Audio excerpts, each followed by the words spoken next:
6장 1절 말씀에 그런즉 이렇게 시작합니다.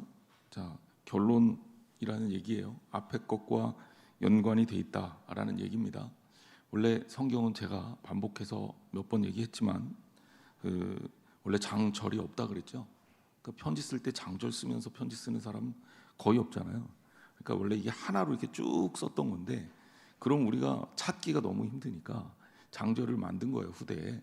그러니까 로마에 쓴 바울의 편지의 6번째 파트인 거죠. 이거는 이제 바울이 정한 게 아니라 후대에 성경을 편집하는 사람들이 정한 거고요. 그것에 의해서 보면 그런즉 이렇게 됐으니까 새로운 장이 시작하는 것 같지만 사실 내용적으로는 연결되어서 계속간다, 이런 얘기입니다.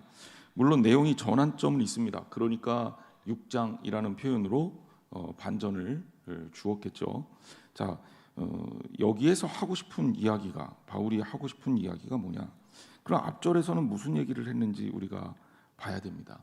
바울이 지속적으로 얘기했던 게 죄하고 사망과의 관계를 이야기를 했어요. 그래서 죄, 그리고 사망, 그리고 그 가운데 베풀어 주시는 하나님의 은혜, 그러면서 마치 죄가 넘치는 곳에 은혜도 같이 따라서 넘친다, 이런 표현을 하고 있습니다. 자, 그러면 거꾸로 은혜가 넘치려면 어떻게 해야 됩니까? 죄가 적어야 돼요, 많아야 돼요? 많아야 된다고 생각했던 사람들이 있었다는 거죠. 그것 때문에 오늘 본문을 썼습니다. 자, 오늘 본문에 바로 바울이 그 오해를 바로잡아 줍니다. 자, 우리가 바울이 그리고 예수님이 끊임없이 비판했던 핵심적인 내용 중에 하나가 율법주의를 비판했어요. 그러니까 바리새인들, 서기관들, 율법학자들은 율법주의자예요. 율법주의자라는 건 뭐냐면 뭐든지 다 율법이 기준이 되니 이 율법에 맞춰라, 이런 얘기예요. 그래서 이런 사람들을 율법주의를 뭐라 그러냐면 노미널리즘이라고 합니다. 어떤 규격이 딱 짜였으면 그 규격에 다 맞춰야 된다는 거예요. 윤리적으로도 마찬가지죠. 법이 있으면 법대로 그냥 다 지켜야 된다. 소크라테스가 악법도 법이다 이러고 죽었잖아요. 악법이지만 법을 지켜야 되니까 나는 죽겠다, 이런 얘기 아닙니까? 그러니까 이런 것들을 율법주의라고 얘기합니다. 그런데 이제 성경에서 말하는 율법주의의 좁은 의미는 구약에서 모세에게 주셨던 그 율법이 왜 이 유대인들에게 중요하냐? 유대인들에게 율법이 중요한 이유는 이 율법 때문에 죽고 살고가 결정이 나요. 그래서 구원, 하나님의 백성으로 사는 길, 한마디로 얘기하면 그것을 뭐라고 얘기하냐면 무조건 율법을 지키고 따르는 거다. 자, 율법을 지키고 따르는 게 나쁠 리가 없죠. 그런데 문제는 뭡니까? 율법을 지키는데 이 지키기 위해서는 정확한 정의가 필요한 거예요. 자, 10계명, 1계명이 뭡니까? 나 외에 다른 신을 내게 있게 말지니라, 이거잖아요. 그렇죠? 아, 하나님을 내게 있게 말지니라 라는 것만 가지고 여러분 율법을 잘 지킬 수가 있어요? 이게 어려운 점입니다. 자, 안식일을 기억하여 거룩히 지키라. 자, 안식일을 지키는 건 어떤 건가요? 그래서 뭐가 붙냐면 어떤 법을 큰 테두리 안에서 만들어내면 그 법에 파생되는 조항들이 붙어요. 안식일을 지키는 것은 이런 거야. 밥을 안 하는 거야. 안식일을 지키는 건 이런 거야. 추수도 안 하는 거야. 안식일을 지키는 건 이런 거야. 일도 안 하는 거야. 자, 그런데 밥은 먹어야 되잖아요. 그러면 자, 씹는 거는 일일까요, 아닐까요?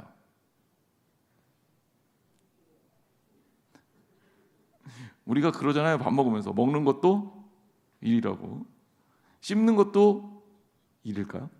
그러면 씹지 않고 우리는 녹여서 먹어야 되나요? 그러면 녹여서 먹으면 우리 안에 위장은 일을 할까요, 안 할까요? 그렇죠. 그럼 위장은 또 일하는 거네.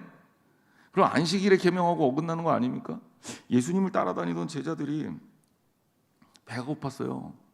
그래서 밀 이삭을 이렇게 쫙 훑었습니다. 그래서 밀 이삭을 훑어서 밀 이삭을 씹은 거예요. 그러면 거기에 이제 좀 달짝지근한 그 뭔가가 나와요. 시골 출신들은 알아요. 배고프면 쌀을 그렇게 씹어 먹었기 때문에. 제가 어떻게 아냐고요? 얘기를 들었어요. 생쌀을 씹어 먹은 적은 어렸을 때 있지요. 그렇지만 그렇게 이삭을 훑어서 씹어 먹은 적은 기억이 안 나요. 근데 어쨌든 예수님의 제자들이 그랬단 말입니다. 근데 바리새인들이 쫓아다니다 보니까 아니 오늘 안식일인데 자 훑어서 먹은 거 가지고 뭐라고는 안 해요. 왜? 유대인들도 안식일이라도 먹어야 된다는 건 다 인정하니까. 그거 가지고 뭐라고는 안 하는데 뭐가 문제예요? 밀 이삭을 훑은 거. 훑은 게 뭐가 문제예요? 안식일 날 추수를 하면 안 돼요. 추수를 하면 안 된단 말이에요. 밀 이삭을 훑으면 안 돼요. 주어진 밥을 먹는 건 괜찮은데 내가 뭔가 밥을 먹기 위해서 준비하는 행위는 안 된단 말이에요. 그럼 유대인들은 어떻게 하느냐? 안식일이 되기 전에 모든 음식을 다 준비해 놓습니다. 그래서 안식일 날은 먹기만 해요. 먹기 위한 그 어떤 준비도 다 일이라고 보기 때문에 그래요. 제가 왜 이렇게 복잡하게 얘기하냐면 그 복잡한 걸 하나님이 정해주셨겠냐고요. 아니죠. 안식일을 지키는 게 뭐예요? 그러면 율법을 해석하는 학자들, 그 율법 학자들이잖아요. 이 사람들이 율법을 지키는 건 이런 것이다 라고 해갖고 다 적어놓은 거예요. 복잡하겠어요? 아니면 단순하겠어요? 복잡하죠. 살아가다 보면 어떤 특별한 상황이라는 게 얼마나 많이 발생하는데 안식일날 예수님이 병자를 고칩니다. 병자를 고친다는 것은 의사가 그 영업하는 병원 문을 연 것과 똑같아요. 제가 늘 다니던 병원을 갔는데 인터넷에 7시라고 나와 있어서 6시 좀 넘어서 바쁘게 딱 갔는데 청소하시는 분이 영업 끝났는데요 그러더라고요. 아니 인터넷에 7시라고 돼 있는데 영업이 끝났어요? 코로나 때는 5시 이후에는 일 안 해요. 일이란 말이에요. 일.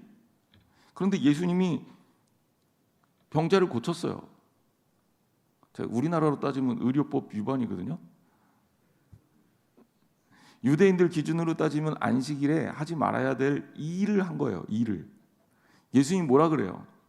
안식일은 사람을 위해서 있는 거냐 안식일을 위해서 사람이 있는 거냐 물어보잖아요. 여러분 안식일을 하나님이 우리에게 왜 주셨습니까? 율법을 우리에게 왜 주셨습니까? 여러분들을 괴롭히고 여러분들을 구속하고 여러분들을 못 살게 굴기 위해서 그리고 여러분들을 정죄하기 위해서 너 죄인이니까 죽어야 돼 이렇게 얘기하기 위해서 율법을 주셨냐고요. 그럴까요? 아니죠. 제가 주일날 그 얘기 했잖아요. 하나님의 뜻은 어디에 있다? 구원에 있다. 이걸 잊으시면 안 돼요. 하나님의 뜻은 사랑에 있다. 품는 데 있다. 그러니까 어떤 상황이든지 우리는 그리스도 사랑 안에서 연약한 자건 가난한 자건 비천한 자건 또 때로는 넘치는 자건 능력이 있는 사람이건 상관없이 품어야 돼요. 사랑해야 된다고요. 그게 그리스도인의 모습이에요. 그게 본질이에요. 그게 율법의 본질이에요. 율법을 우리에게 왜 줬냐면 하나님의 백성을 구별하기 위한 구분의 의미로 주신 것이기도 하고 또 율법을 통해 죄를 깨닫고 하나님께 돌아오라고 하는 의미로 주시기도 한 거예요.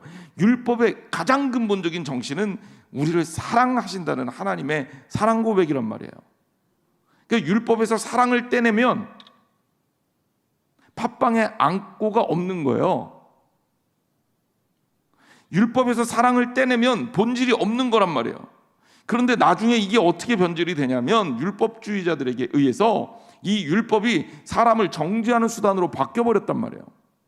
그리고 이 율법을 통해서 다른 사람보다 내가 낫다라는 것을 증명하는 수단이 되어버렸단 말이에요. 율법 1번부터 100번까지 있는데 나는 99가지를 지키고 저 사람은 10가지도 못 지켜. 나는 저 사람보다 객관적으로 어떤 사람이에요? 나은 사람인 거예요. 예수님은 이 부분을 지적하시고 있는 겁니다. 율법이 사람을 정죄해서 죽이고자 만든 거냐? 아니라는 거예요.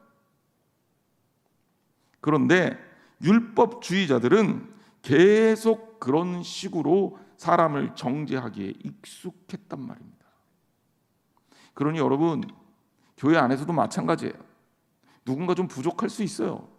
누군가 좀 모자랄 수 있어요. 하지만 우리가 그 사람을 죄인으로 만들기 위해서 이 자리에 있는 것 아니에요. 혹시 죄가 드러난다면 죄를 통해 회개하고 구원받기 위해 이 자리에 있는 거예요. 그러므로 우리는 끊임없이 용서하고 사랑해야 합니다. 물론 죄와 죄 아닌 것들은 명확하게 구별을 해야 돼요. 구별을 해야 고칠 거 아니에요. 구별을 해야 살 거 아니에요. 그러므로 율법은 그 역할을 하는 겁니다. 뭐가 죄지? 뭐가 문제가 있지? 어디가 망가졌지? 그러면 그 망가진 부분을 찾아서 고쳐야 될 거 아니에요. 율법은 그 망가진 부분을 알려준단 말이에요. 그런데 이제 후대의 율법은 거기에 문제가 있는 게 아니라 고쳐서 쓰는데, 고쳐서 받아들이는데, 고쳐서 사랑하는데 목적을 두는 게 아니라 망가진 것들을 차별하고 멸시하는데 목적을 두었기 때문에 문제가 된 겁니다. 그래서 율법주의 하면 이 율법에 의해서 사람을 차별하고 사람을 공격하고 사람을 멸시하게 되는 것들을 의미할 때가 많습니다. 복음은 율법주의가 될 수 없습니다. 그래서 율법은 좋은 거예요. 율법이 나쁜 게 아니에요. 율법은 좋은 것이고 율법은 우리에게 생명과 같은 거예요. 하지만 율법주의는, 그리고 율법주의자는 절대로 되면 안 됩니다. 이런 율법주의에 대해서 배격하는 입장을 수차례 예수님도 바울도 얘기하다 보니까 이 율법주의에 대해서 오해하는 사람들이 생겼습니다. 어떤 사람들일까요? 영어로 얘기하면 안티 노미널리스트, 안티 노미널리즘을 말하는 거예요. 무율법주의 혹은 반율법주의. 약간 무율법하고 반율법하고 의미가 조금 다르기는 한데 뭐 그런 것까지 우리가 다 알아야 될 필요는 없으니까 그냥 통틀어서 묶어서 설명할게요. 말 그대로 안티입니다. 모든 율법은 사람을 못 살게 구는 거고, 너희들이 말하는 그 율법은 사람을 살리는 게 아니니까 나는 율법 안 지킬래, 나는 내 마음대로 살래. 이게 무율법주의자, 심지어 거기에 대해서 공격성을 드러내는 걸 반율법주의자라고 합니다. 이런 사람들도 역시 우리 사회에 존재합니다. 아니, 내 마음대로 하고 싶어. 어렸을 때 그러잖아요. 장난치고 싶으면 친구를 갖다 한 대 툭 때리고, 왜 때려? 내 마음이야. 그러고 도망간단 말이에요. 이제 내 마음이야. 이게 이제 어렵지 않게 여러분들이 이해하려면 이게 무율법주의예요. 왜 그렇게 행동했어? 왜 이걸 위반했어? 내 마음이야. 내가 그렇게 하고 싶으니까. 사실 그런 사회가 과연 좋은 사회일까? 율법이 없는 사회, 법이 없는 사회가 과연 좋은 사회일까? 어떻게 생각하세요? 우리가 법이 사실 원망스러울 때가 많죠. 법 때문에 못하는 것도 많고, 법 때문에 구속되는 것도 많고, 법이 불편한 경우도 많고, 또 그렇게 법이 복잡하면 내가 혼자 이해하기 힘들어서 누군가의 또 도움을 받아야 되는데 그것도 참 피곤한 일입니다. 그래서 세상에 법처럼 사람을 힘들게 하는 것 없어요. 그런데 만약에 그 법이 없다고 생각해 보세요. 힘이 센 사람이 내 거 다 뺏어가도 나 힘이 약한 사람은 대응을 못해요. 그러니까 이 무법천지라는 것은 인간을 짐승으로 만드는 거예요. 짐승도 나름대로 본능에 따른 룰이 있어요. 가만히 보면. 그런데 사람에게 법이 없다면 정말 이 세상은 정말 말도 안 되게 다 망가질 겁니다. 그래서 그것들을 구속하는 사회 시스템을 만들고 법을 부여한 거죠. 이스라엘 백성에게 하나님이 그들을 향한 법을 주셨다라는 것은 하나님의 백성으로 사는 아주 기본적인 기반을 주신 것과 다름이 없어요. 그 전에는 이스라엘 사람들이 무슨 법에 따랐어요? 사회법에 따라 산 거예요. 애굽에 있을 때는 애굽의 법을 따랐겠죠. 그죠? 유목민으로 살 때는 유목민의 법을 따라 산 거예요. 그러니까 아브라함, 이삭, 야곱의 시대 때 그들의 법은 대부분 하나님이 주신 법이 아니라 그 당시의 시대를 살아가는 사람들의 법이란 말이에요. 한 대 때렸어? 그럼 난 가만 안 있어. 그냥 너희들 다 싹 죽여버릴 거야. 이게 7배 복수법, 7배 복수법, 유목민들의 일반적인 행태고, 그래서 눈은 눈으로, 이는 이로, 이런 표현은 나중에 율법으로 규정되지만 오히려 그 당시의 기준을 약화시키는 역할을 한 겁니다. 그러니까 율법의 기준은 남한테 피해받은 것 이상으로 다른 사람을 괴롭히지 말라는 거예요.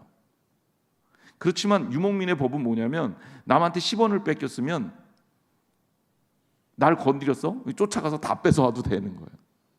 이게 그 당시의 사회법입니다. 그러니까 하나님의 백성으로 산다라는 것을 알고 인식하게 하기 위해서 하나님이 이스라엘 백성들에게 법을 주셨어요. 그게 율법이고 그것이 이스라엘 민족에 완전한 소속감을 주는 거예요. 예를 들어 봅시다. 우리는 한국 사람이잖아요. 한국 사람 아닌 분 혹시 없으시죠? 우리는 한국 사람이잖아요. 저도 여권에 대한민국 이렇게 써 있습니다. 그러면 제가 여권을 가지고 한국 사람으로 살려면 한국인의 법이 있단 말이에요. 내가 한국인이기 때문에 한국인의 법과 한국인의 룰대로 살아요. 이것이 하나님의 백성, 그러니까 한국 사람인 것에 대한 의무이자 권한이에요.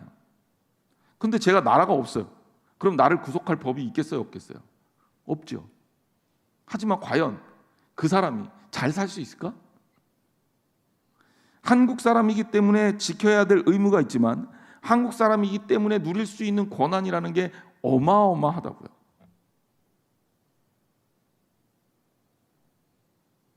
그래서 우리가 바로 그런 것들에 대한 인식을 제대로 해야 성경을 좀 제대로 이해할 수 있는데, 하나님의 백성들을 구속하기 위해서 하나님이 율법을 주신 게 아니라 이 백성을 내 백성으로 삼기 위해서 이제는 세상 법을 따라 살지 말고 내가 너희에게 준 법을 따라 살아라 라고 주신 것이 하나님의 법이며 율법이고, 이것은 하나님의 백성이면 당연히 따라야 되는 겁니다. 그러니까 너무너무 소중한 거죠. 그런데 무율법주의자라고요? 예수 그리스도를 따르려면 율법을 폐기시켜야 되는 거라고요? 아니란 말이에요. 아니란 말이에요. 율법만큼 소중한 게 없습니다. 예수님이 뭐라 그래요? 내가 율법을 폐하러 온 것이 아니라 내가 율법을 완성시키러 왔다고 얘기하시는, 그러한 의미에서는 완성이죠. 근데 때로는 예수님이 율법에 굉장히 적대적인 것 같이 보인 것은 아까도 얘기했지만 율법 자체에 대한 적대성이 아니라 율법주의에 대한 적대성입니다. 이거를 우리가 구별할 줄 알아야 돼요. 자, 6장 1절에 보면 은혜를 더하게 하려고 죄에 거하겠느냐라는 질문을 던집니다. 당시의 유대인들이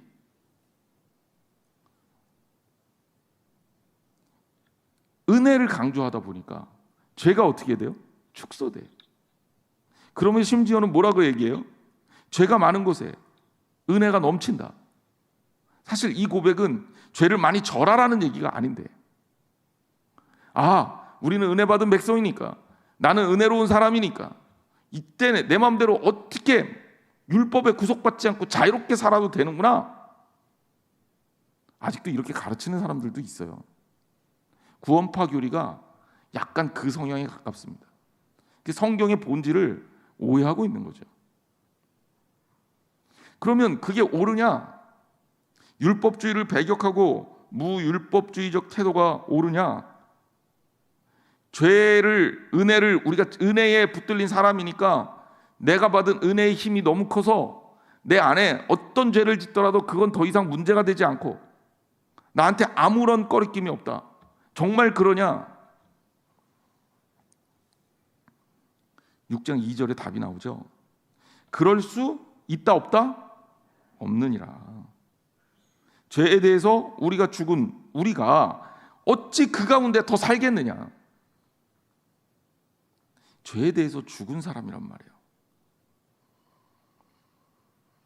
그러면 우리는 율법주의도 아니고 반율법주의나 무율법주의자도 아니면 그럼 우리는 어떤 지향점을 가지고 살아야 되냐? 물론 신학자들은 여기에 대한 대안을 제시를 합니다. 어떤 사람들은 어떤 윤리학자는 시츄에이션 에틱, 상황 윤리라는 것들을 개발해내요.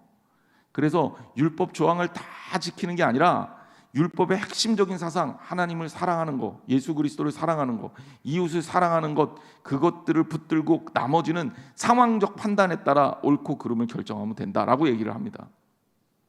그런데 학자들이 만들어 놓으면 꼭 뭔가가 문제가 생겨요. 그러면 상황에 따라 이게 옳고 이게 그르고 그럴 수 있다는 거거든요. 근데 일견 합리적이에요. 자, 거짓말 하지 말라 그랬어요. 그렇죠? 거짓말하면 안 됩니다, 우리. 그런데 우리가 거짓말이 필요한 시간과 공간이 있어요. 우리 그 집사님이 아이를 출산했어요. 그 목사가 가갖고 아이를 딱 보니까 얼굴이 벌써 틀렸어. 심각해. 가서 솔직하게 얘기하는 거죠. 집사님, 무엇보다도 이 아이는 공부를 열심히 시켜야 됩니다. 그것만이 살 길입니다. 자, 그래야 될까요? 그렇게 하지 말아야 될까요? 여러분이 가르쳐 주세요. 제가 시키는 대로 할게요.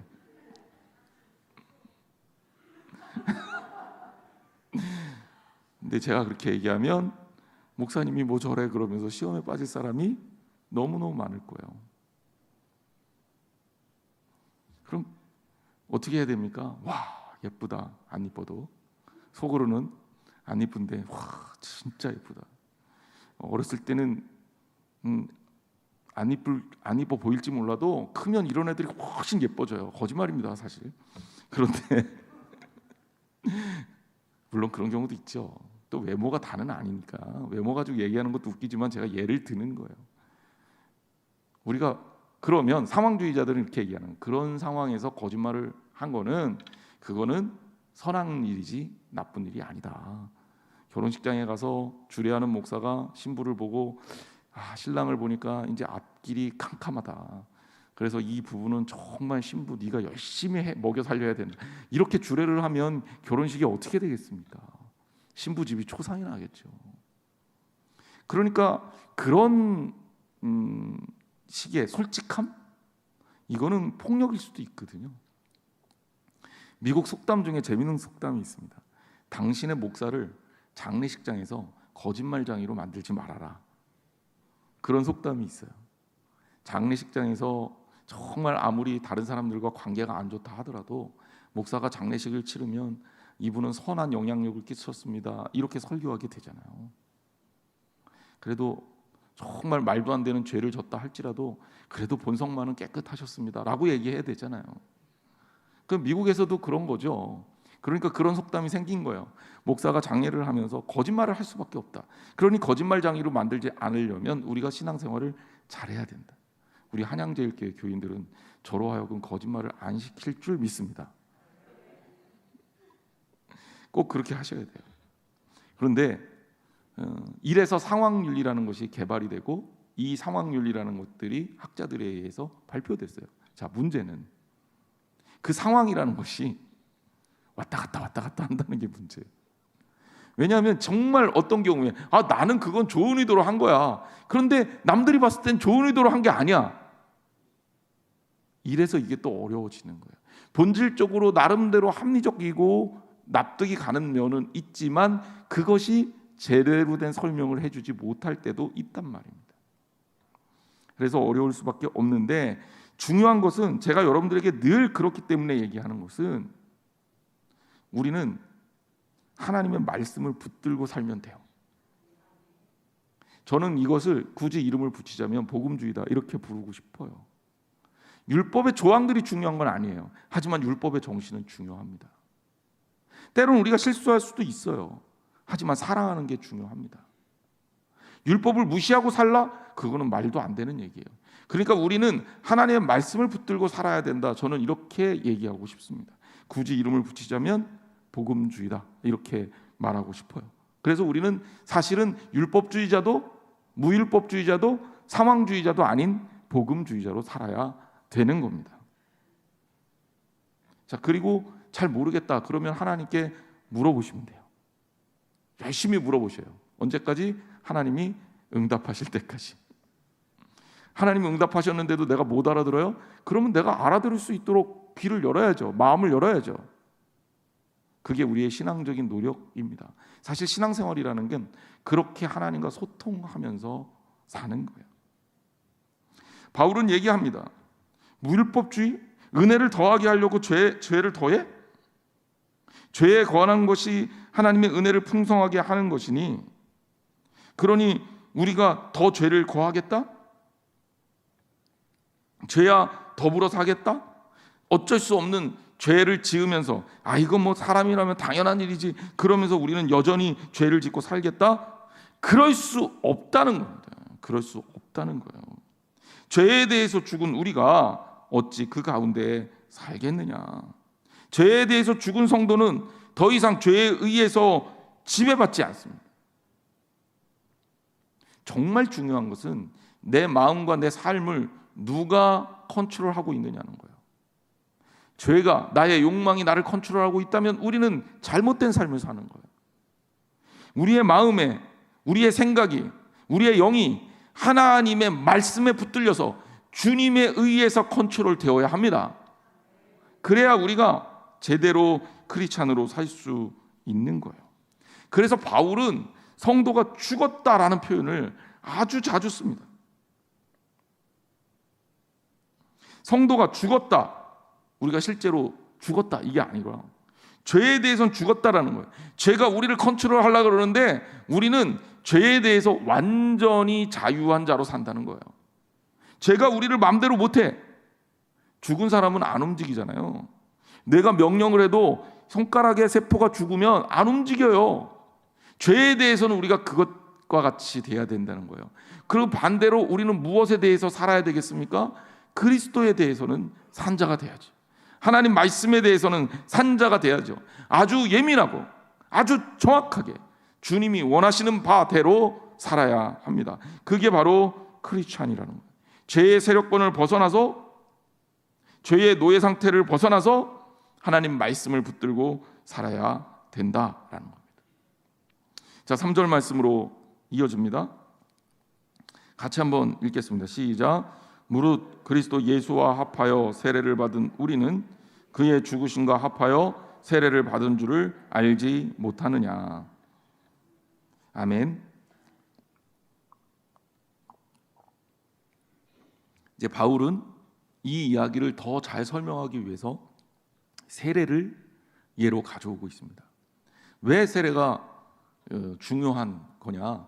세례는 크리스찬들에게는 통과 의례예요. 통과 의례라는 건 뭐냐면 크리스찬이 되기 위해서 거쳐야 하는 필요한 의식이라는 겁니다. 세례를 받지 않으면 정식으로 크리스찬이라고 불리울 수 있는 형식적 요건을 갖출 수가 없어요. 물론 세례 안 받아도 구원받을 수 있어요. 예수 그리스도 믿으면 됩니다. 세례 받고 예수 그리스도를 믿어야 구원받는다라고 성경은 말하지 않아요.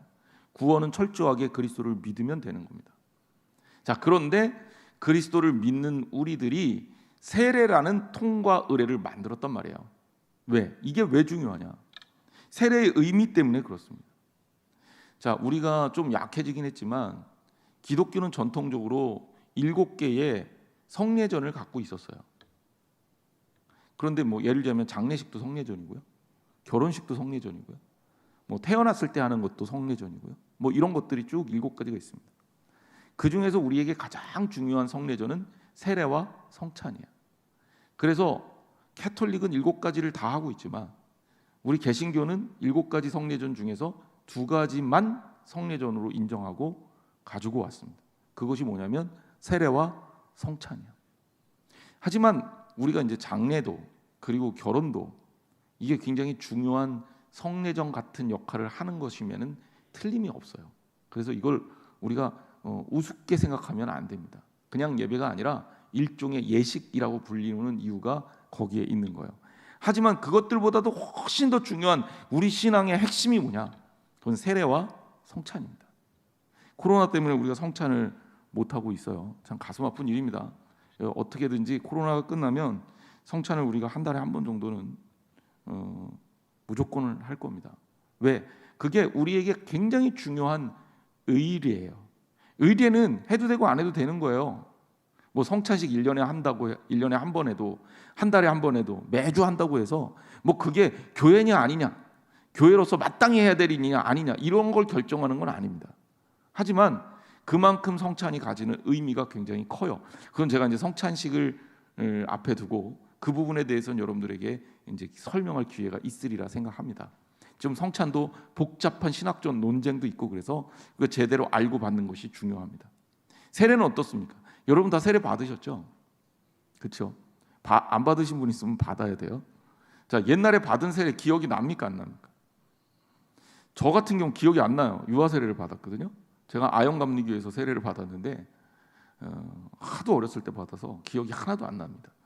그런데 저희 부모님이 제가 세례를 누구누구 목사님에게 언제 받았는지를 알려주셨다고 해서 제가 기억하고 있죠.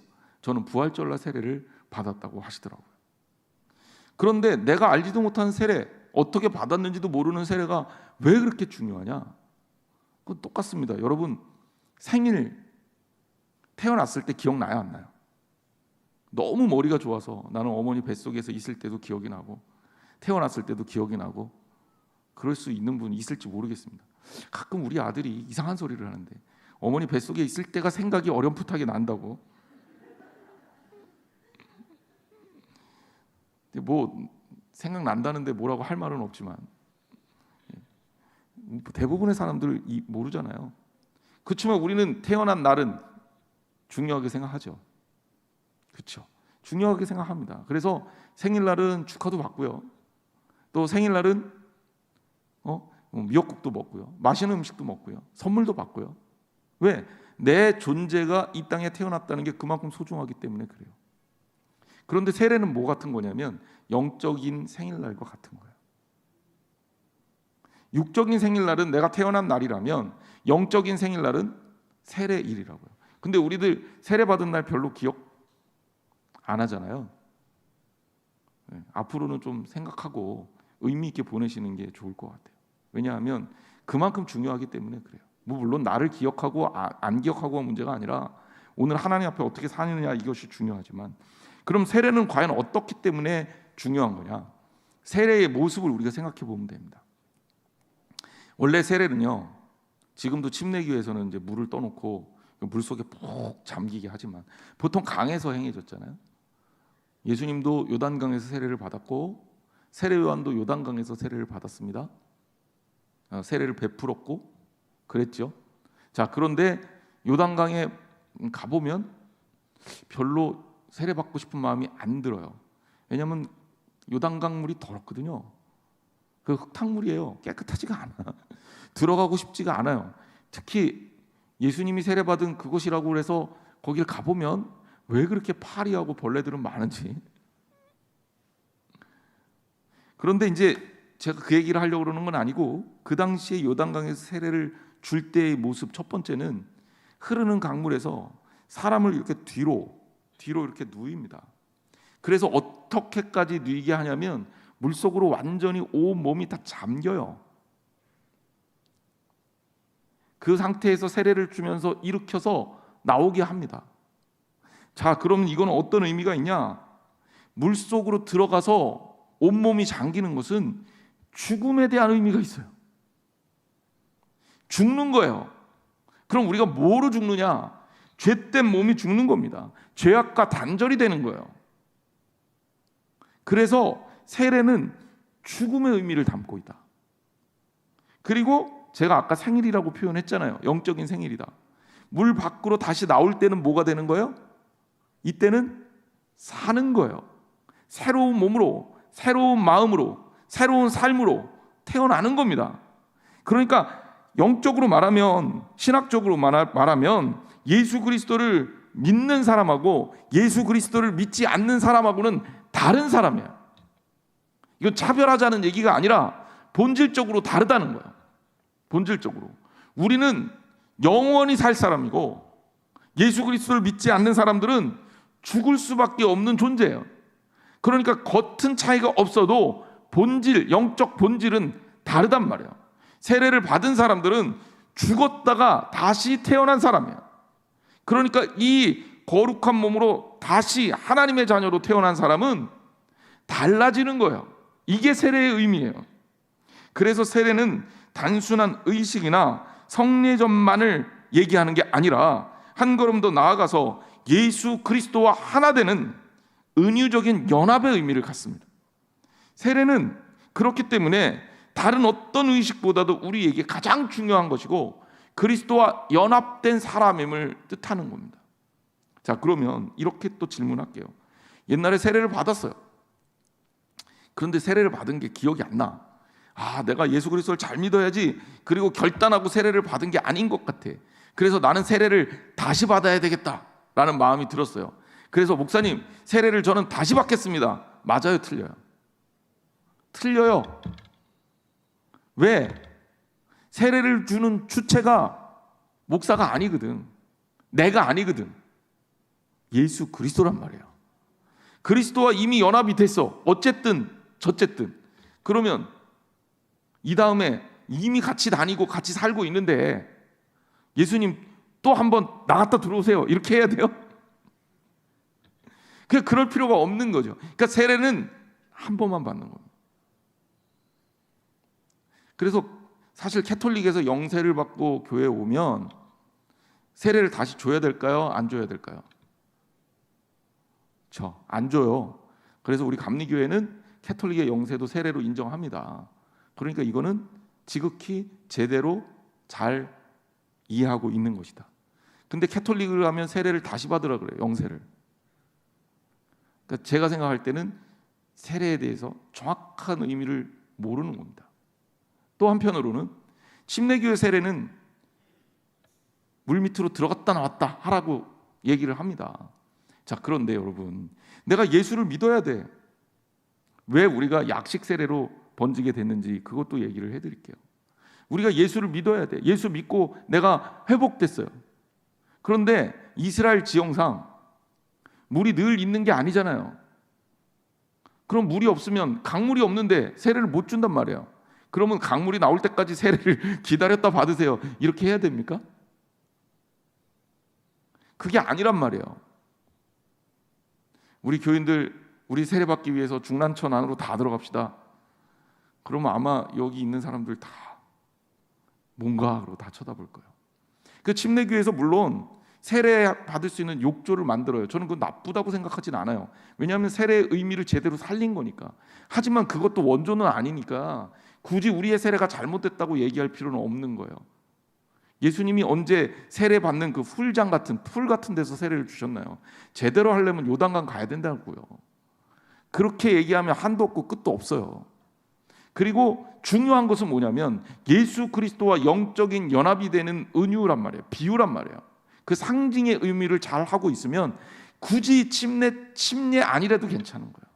그러니까 침례만 맞다라고 주장하는 것은 너무 지나친 독선이다. 우리가 이렇게 이해하면 돼요. 그러므로 우리의 세례가 충분히 영향력이 있고 충분히 의미가 있는 것이다. 중요한 건 세례의 의미 중에 제일 중요한 건 어떤 형태로 어떤 형식으로 세례를 주느냐, 세례를 받느냐, 이것이 중요한 게 아니라 예수 그리스도와 함께 합하여 세례를 받는 것, 예수 그리스도의 살아 계심과 합하여 세례를 받는 것이 중요하다. 3절과 4절 말씀도 그렇게 연결되고 있습니다. 4절 말씀 우리가 읽어볼게요. 같이 한번 읽어보겠습니다. 시작. 그러므로 우리가 그의 죽으심과 합하여 세례를 받음으로 그와 함께 장사되었나니 이는 아버지의 영광으로 말미암아 그리스도를 죽은 자 가운데 살리심과 같이 우리로 또한 새 생명 가운데서 행하게 하려 함이라. 아멘. 자, 이제 정확하게 알겠죠? 예수님과 함께 죽은 거예요. 예수님과 함께 죽었다라는 건 그리스도와 연합되면서 내가 더 이상 죄의 종으로 살지 않겠다는 것을 의미해요. 죄에 의해서 움직여지는 존재가 아닌 거예요. 죄가 우리를 주관하지 못하게 하는 겁니다. 우리에게는 그리스도의 법이 주어졌기 때문에, 우리가 따를 수 있는 법이 그리스도의 법이 주어졌기 때문에 그리스도의 법에 따라 살면 돼요.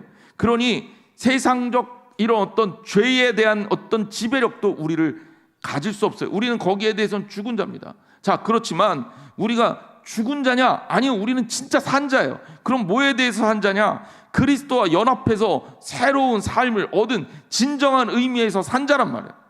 그래서 우리는 살아 있습니다. 하나님 앞에서 성령의 은혜로 살아 있습니다. 죄에 대해서는 죽은 자지만 복음 안에서는 산 자예요. 가짜로 죽는 게 아니라 진짜 죽었고 진짜 살아난 거예요.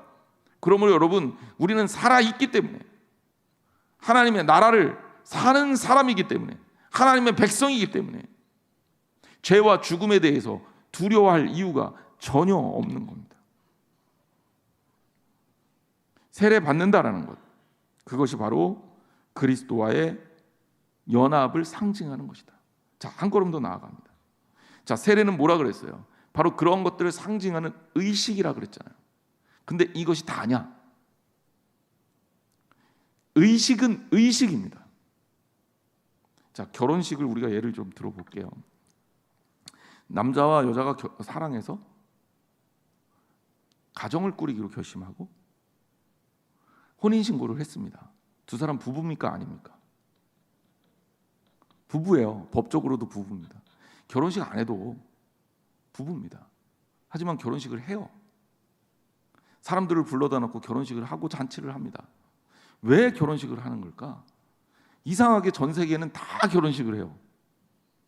결혼식 안 하는 민족들이 제 머릿속에 떠오르지 않아요. 저기 먼 나라 사람들도 결혼식을 합니다. 우리가 알고 있지 못하던 사람들도 결혼식을 합니다. 왜? 그만큼 중요해요. 그냥 혼인신고만 하고 살아도 되는데 결혼식을 해요. 이건 뭐냐면 의식이란 말이에요. 사람들을 불러다 놓고 사람들 앞에서 증인이 되어달라 그러는 거예요. 우리가 결혼을 하니 우리가 이제 아름다운 가정으로 살 테니 여러분들이 증인이 되어 주십시오. 우리가 결단하는 의식으로서의 의미가 있어요. 세례도 그런 의미가 있어요. 그래서 세례를 받는다라는 것은 내가 세례를 받은 자로서 이제 살겠다라는 결심과 결단이 담겨져 있는 거죠. 그런데 세례를 형식적으로, 진짜 형식적으로 받았어. 그래서 마음 가운데 예수 그리스도와 연합된 삶을 못 살아요. 세례가 정말 중요하지만 그것이 형식이고 외양이지 본질은 아니라는 거예요. 다시 얘기하자면 결혼식 했다 그래서 부부인가? 중요한 건 뭐예요? 가정으로서, 제대로 된 가정으로서의 역할을 감당하고 그 가정에서의 상호 존중과 사랑의 관계가 형성이 돼야 진짜 부부관계, 가정이 형성이 되는 거잖아요. 만약에 결혼식을 다 했어도 우리가 이제 요새 그런 사람들 쇼윈도우 커플이라고 그러잖아요. 부부인데 부부가 아니야. 같이 안 살아. 마음으로는 같이 안 살아. 대면대면해. 이러면 사랑하는 가정으로서의 관계가 이루어지지 못한 거예요. 그러면 제대로 된 결혼을 한 게 아니죠. 제가 이제 시간이 좀 나면 우리 청년들 대상으로도 결혼 예비 학교라든지 이런 것들을 좀 하고 싶어요. 그리고 부부 학교라든지 우리 교인들 대상으로도 좀 하고 싶습니다. 젊은 부부들 대상으로. 근데 이런 것들을 하면서 제가 가르쳐야 될 건 뭐냐면 진짜 부부가 되는 거. 그게 어떤 거냐? 그럼 결국 그 핵심의 사랑이거든요. 그러니까 우리가 세례를 받았어. 교회에서 형식적으로 나는 교인이야. 하지만 그 안에 예수님과의 연합함이 일어나지 않아요. 그러면 세례를 받았지만 그거는 형식적 세례란 말이에요. 그래서 세례 요한이 예수 그리스도를 향해서 뭐라 그럽니까? 나는 물로 세례를 주거니와 그는 불과 성령으로 세례를 줄 것이다. 그러니까 형식이 아닌 본질로서의 연합을 말하는 거예요. 그러니까 세례의 가장 중요한 점은 이 본질을 지켜나가기 위해서 우리가 노력하는 겁니다. 신앙생활이라고 하면 세례받은 사람으로서의 삶을 말해요. 형식적 세례가 아니라 본질적 세례. 불과 성령으로 이루어지는 그리스도와의 연합이 우리 안에 있어야 된다는 거죠. 여러분, 정리합니다. 우리는 죄에 대해서 죽은 사람이에요. 은혜에 거하기 위해, 은혜를 경험하기 위해 죄를 넘치게 하겠다? 그러니 나는 죄를 짓겠다? 말도 안 되는 얘기입니다. 죄가 있는 곳에 은혜가 넘친다는 얘기는 우리가 가지는 죄에 대한 죄책, 예를 들자면 그리스도와 연합이 돼 있으면 죄가 내 안에 들어왔을 때 발견이 돼야 안 돼요. 금방 찾아낼 수 있어요. 그래서 죄가 많은 것들을 우리가 깨닫는단 말이에요. 근데 죄의 지배를 받으면 죄가 죄인 줄을 몰라요. 죄가 죄인 줄을 모르면 그거야말로 죄의 종이 되는 거죠. 그 상태를 말하는 게 아니에요. 우리는 그리스도와 함께 연합된 자로 이 땅에 살면서 죄에 대해서는 철저하게 죽은 자로 사는 거예요. 그러면 죄가 우리 안에 들어왔을 때 죄가 보여요. 죄가 가려져요. 죄를 깨닫게 돼요. 죄가 넘친다라는 표현이 바울이 그래서 한 겁니다. 그런데 그 죄 가운데서도 우리는 무엇을 찾는 존재입니까? 하나님의 은혜를 경험하는 사람들 아니에요. 그런 죄가 우리 곁에 있는데도 불구하고 나는 오늘도 죽음의 종로로 타지 않고 죄의 종로로 타지 않고 그리스도 안에서 은혜를 경험하며 은혜를 추구하며 살았어요. 이게 얼마나 행복하고 얼마나 아름다운 삶입니까?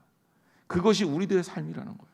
그래서 죄를 발견하는 죄책을 느끼는 우리들의 삶이지만 그 죄를 발견하면서 우리는 뭘 느끼냐면 반대급부적으로 역설적으로 하나님의 은혜 가운데 사는구나, 내가 하나님의 은혜 속에 사는구나 라는 것을 느끼는 겁니다. 그리고 우리는 철저하게 죄에 대해서는 죽은 자로, 그리스도에 대해서 연합한 자로 이 땅을 사는 거죠. 여러분, 하나님 사랑 안에서 성숙한 크리스찬으로서의 모습으로, 진짜 크리스찬으로, 본질적인 크리스찬으로 사시는 저와 여러분이 되시기를 주님의 이름으로 축원합니다. 자, 기도하겠습니다. 하나님 감사합니다.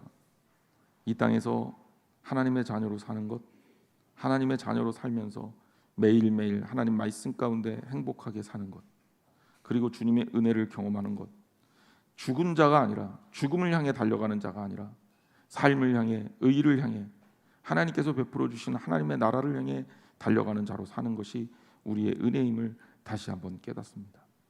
죄에 대해서는 죽고, 의에 대해서는 산 자, 마귀에 대해서는 죽고, 그리스도 예수에 대해서는 산 자. 세상적 권력이 목적이 아니라, 세상의 나라가 우리의 희망이 아니라 영원한 하나님의 나라를 바라보고 사는 자. 그래서 그 하나님의 나라의 법의 지배를 받는 사람, 저희들 그렇게 살게 하여 주옵소서. 오늘 늘 언제나 하나님 말씀 안에 살기로 결단하는 우리 사랑하는 성도들은 매일매일이 주의 말씀 안에서 이어지는 행복한 신앙 고백임을 깨닫게 하여 주옵소서. 이제는 우리 주 예수 그리스도의 은혜와 하나님 아버지 놀라우신 사랑하심과 성령님께서 이끌어 주시는 교제하심이 오늘 또한 하나님의 자녀로 살며 하나님 말씀에 붙들리고 하나님 안에서 살고 죄를 이기고 영적으로 하나님과 연합하여, 그리스도와 연합하여 새로운 생명으로의 삶을 누리고 즐기는, 행복하게 사는 사람으로서의 삶을 살기로 결단하는 사랑하는 성도들 모임 영원토록 함께 하기를 축원하옵나이다. 아멘.